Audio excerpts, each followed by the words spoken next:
আসসালামু আলাইকুম। আমার নাম আব্দুর রহমান, আমার আব্বুর নাম আব্দুল কাদের, আমার আম্মুর নাম আনোয়ারা বেগম। আমার বাড়ি হচ্ছে ফরেস্ট অফিস বাহারকাসা, ওয়ার্ড নম্বর 7। আর আমরা দুজন বিয়ে করে ফেলছি। আমি কালকে শুনছি রাজগীর আম্মু নাকি আমার নামে, আমার ফ্যামিলির নামে অপহরণ মামলা করছে। আমি নাকি তাকে জোর করে নিয়ে আসি। তাই আমার কথা হচ্ছে, আমি তাকে জোর করে আনছি নাকি ও আমার সাথে নিজ ইচ্ছেতে চলে আসছে, সেটা ওর মুখ থেকে শুনে। আসসালামু আলাইকুম। আমার নাম রাজকি। আমার বাবার নাম আবুল সিদ্দিক। আমার মায়ের নাম সারদিনা। আমার বাড়ি হচ্ছে রাজারপুর, ওয়ার্ড হচ্ছে 2।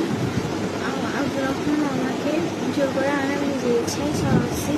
আমার মায়ের কাছে একটাই অনুরোধ, আব্দুর রহমান আর আব্দুর রহমানকে রেখে অপরাধ মামলাটা করছে, এটার জন্য তুলে ফেলে আর যদি না তুলে তাহলে তার মেয়েকে হারাবে। আমি আপনাকে বলতেছি, আমরা যেটা আছি সেখানে ভালো আছি।